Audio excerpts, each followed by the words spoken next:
매주 화요일 격주로 부동산 소식 알아보고 있습니다. 오늘도 부동산 전문가 김지훈 소장님 연결해서 도움 말씀 듣도록 하겠습니다. 연결되어 있습니다. 소장님 안녕하십니까? 네, 안녕하세요. 부동산 전문가 김지훈 소장입니다. 반갑습니다.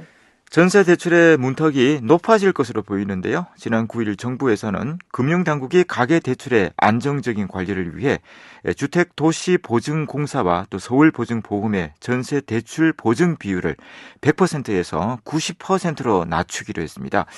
이에 따라 전세 대출의 한도가 줄어들거나 금리가 더 오를 가능성이 커지게 됐는데요. 줄어든 한도만큼 월세나 관리비 등으로 전환하는 움직임도 늘어날 것으로 예상되고 있습니다. 좀 자세한 소식 들어보도록 하겠습니다. 네, 주택도시보증공사 허그와 서울보증보험의 전세대출 보증 비율을 100%에서 90%로 낮추기로 했습니다. 현재로는 한국주택금융공사인 HF에서만 유일하게 대출금 전액이 아닌 90% 보증을 하고 있는데요.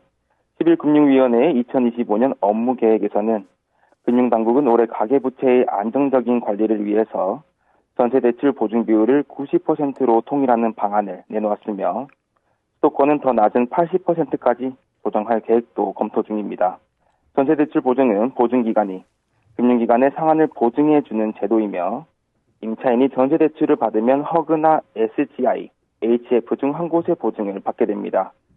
이에 따라 전세대출은 신용대출이지만 100% 상환 보증이 되어 있는 만큼 은행에서는 비교적 수월하게 대출을 해주는 편이었습니다. 하지만 앞으로 보증 비율이 90%로 낮아지게 된다면 전세대출 한도는 그만큼 줄어들게 됩니다. 종전 대비 대출금 미상환 리스크가 커지게 되면서 은행권의 대출 심사도 까다로워질 수밖에 없습니다. 네. 이 전세의 보증 비율이 낮아지며 금융기관의 전세 대출 심사가 더욱 강화되고 또 금리가 올라간다고 말씀해 주셨는데 이렇게 된다면 월세 수요가 더욱 높아질 가능성이 있겠습니다. 네, 맞습니다. 전세대출 문턱이 높아진 만큼 전세의 월세화를 부추길 것으로 보입니다. 세입자가 전세대출을 통해서 자금을 마련하지 못할 경우에는 부족한 만큼 반전세로 전환될 가능성이 커지기 때문인데요. 최근 수도권에서는 주택 공급 부족 현상으로 전세값이 오르고 있기 때문에 임대차 시장에서 월세의 비중은 더욱 커질 것으로 전망됩니다.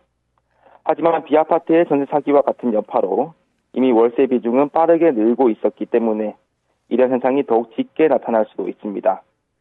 지난해를 분석했을 때는 주택 임차 계약 시 보증부 월세와 반전세 등 월세 비중이 최근 5년 평균치를 훨씬 웃돌고 있습니다. 국토교통부에 따르면 지난해 1월에서 11월 전국 임차 거래 중 월세 비중이 57.4%인 것으로 집계됐는데요.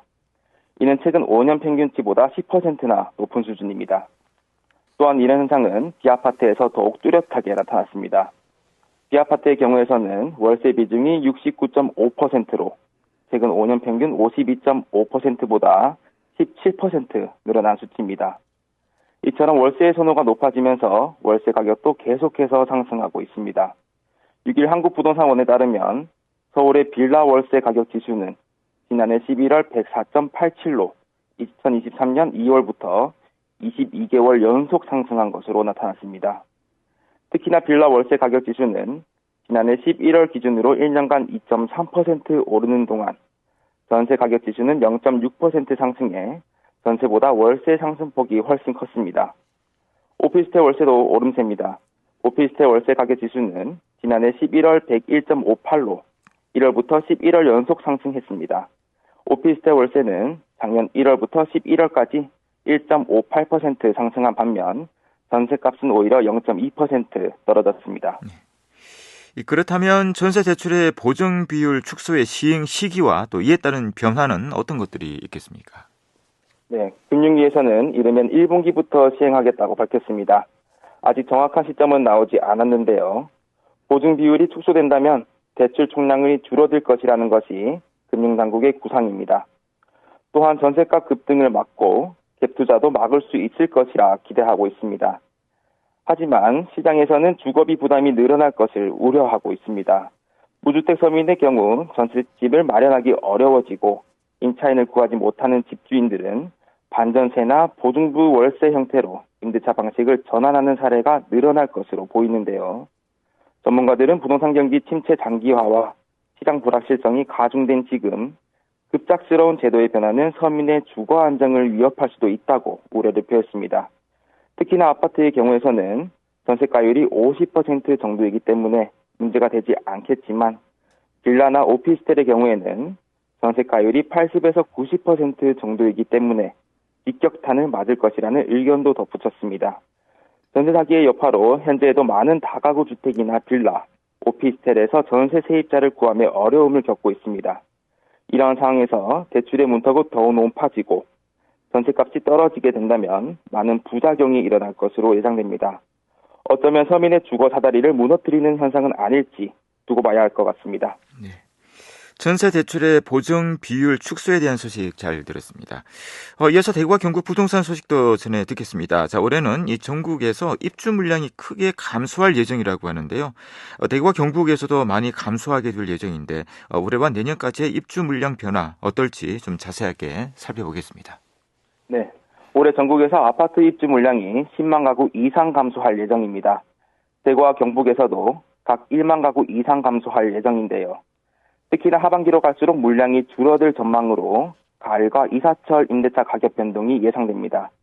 부동산 114에 따르면 올해 전국 아파트 입주 예정 물량은 26만 3천여 가구로 작년 36만 4천여 가구 대비 10만 728가구 감소할 예정입니다. 전년 대비 28% 줄어든 수준이며 2014년 이후로는 가장 적은 물량입니다. 17개 시도 중 14곳에서 입주 물량이 감소할 전망인데요. 경기도가 46,500여 가구로 가장 크게 감소하며 대구는 올해 1만 1,300여 가구로 1만 2,900여 가구가 작년 대비 줄어들게 됩니다. 경북은 작년 2만 3,300여 가구에서 올해 1만 2,400여 가구로 1만 800여 가구가 줄어듭니다. 전문가는 대구와 경북은 지방에서도 미분양 주택이 가장 많이 있었던 지역이기 때문에 시장 침체에 따라 착공 물량 또한 줄어들면서 입주 물량이 자연스럽게 감소 중이라고 설명했습니다. 특히나 대구의 경우 아파트 공급량이 정점을 찍고 난 뒤 지난해 1월부터 신규 주택 사업을 전면 중단하면서 2028년부터는 예정된 신규 입주 물량이 없는 상태인데요. 부동산 업계에서는 입주 시장이 안정을 찾으면서 전세와 매매 가격이 회복될 것으로 기대하기도 하고 있습니다. 경북 지역에서는 작년 구매에 490여 가구가 신규 공급된 이외에 경주 지역에서 2023년부터 작년까지 신규 물량 공급이 없었으며 포항과 경산 지역도 작년 신규 물량 공급이 없었습니다. 때문에 경북에서도 입주 물량과 함께 신규 물량도 줄어들면서 수급 문제가 호전될 것으로 예상됩니다. 따라서 대구와 경북의 부동산 분위기가 하반기부터 다소 회복 추세로 돌아설 것으로 기대감도 올라가고 있는 상태입니다. 네, 오늘도 유익한 정보 잘 들었습니다. 고맙습니다. 네, 감사합니다. 부동산 전문가 김지훈 소장이었습니다.